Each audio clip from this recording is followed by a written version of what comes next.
Hello, my name is Leslie St. John, and I just wanted to introduce myself to you, tell you a little bit about myself and the classes that I will be teaching at the Central Coast Writing Conference.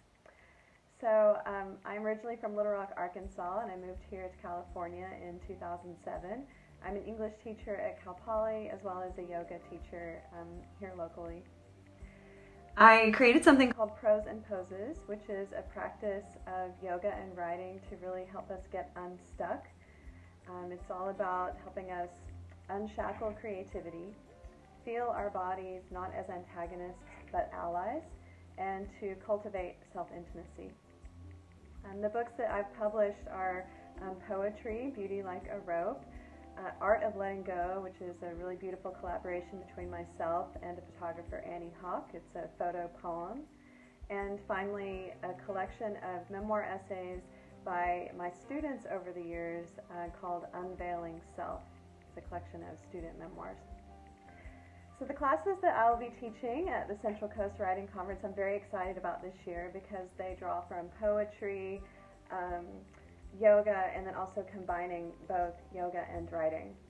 So I'm looking at my notes over here. I'll be teaching a class called Tell Me About a Time When, Narrative Poetry and Resilience. And I love this theme because I know that writing stories, and narrative is story, can help us heal. And as we write stories, we inspire others. When we read stories, we are inspired by that work. And it can help us cultivate an ability to recover or rebound. So resiliency is kind of this ability to spring back. And so we'll be looking at poems where the writers have kind of written about challenging situations and have been able to spring back. Emily Dickinson says, "Hope is a thing with feathers," which suggests flight or transport from one place to the next. One of my favorite poems is by Yusef Komunyakaa, and it's called Facing It.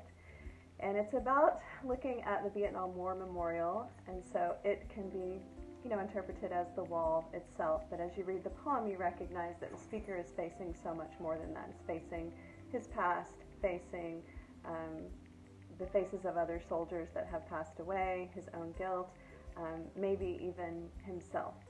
So we'll be looking at poems that really speak to resiliency, as well as a class called Unshackle Creativity, Yoga and Writing to Move Through Writer's Block. Now, all of us have experienced writer's block at some point, and rather than just banging our heads against the wall, which is sometimes what we do, we're going to use this class to access other ways of tapping into our creativity, especially when we feel like that creative flow is kinked.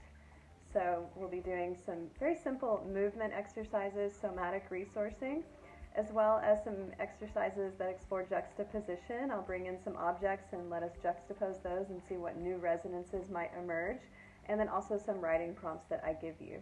The last class is kind of an oldie but a goodie. It's called Words and Pictures, the ekphrastic poem. And forever people have been inspired by other artwork to create art. And so we'll be looking at how we can find poetic inspiration from the arts. For instance, John Keats's poem Ode on a Grecian Urn, or Matt Rasmussen's poem Ekphrastophilia, which is such a fun title. These are examples of poems that are ekphrastic, and we'll bring in imagery and see if we can find some of our own creative insight from art. I'll also be teaching a yoga class that is specific to writers. So writers tend to be crouched forward like this, and they tend to have neck issues, maybe low back soreness, and so we'll be working with the spine and finding some mobility there. Also working with the wrist joint to strengthen the wrist as well. So this will be a great class that's for all levels that will help support your body in your writing journey. I think my main reason that I would suggest coming to a writing conference, and specifically the Central Coast Writing Conference, is connection. So connection to yourself. As you go to various classes and find inspiration and new insights, ideas, you'll start to cultivate connection to your writer self, which is so important and invaluable, as well as connection to other people. There are tons of networking opportunities and really fun parties, and the keynote events are always fantastic. It's also one of the most beautiful places that you could go to for a writing conference. You're right here on the Central Coast. The campus, Cuesta, is beautiful in and of itself, but drive 10-15 minutes and you'll be in the heart of downtown SLO, where there's great coffee shops and wine tasting. Drive 15 minutes and you'll be at the beach. So it's a great place to come and visit as like a writer's vacation as well. And then lastly, why do I write? It's such a big question, the most complicated one.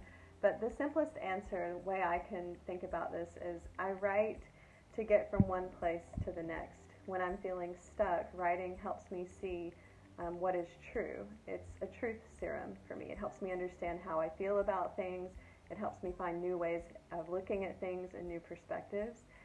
So writing for me really is tapping into the truth of who I am, and it helps me feel into the truth of the writers when I'm reading their work.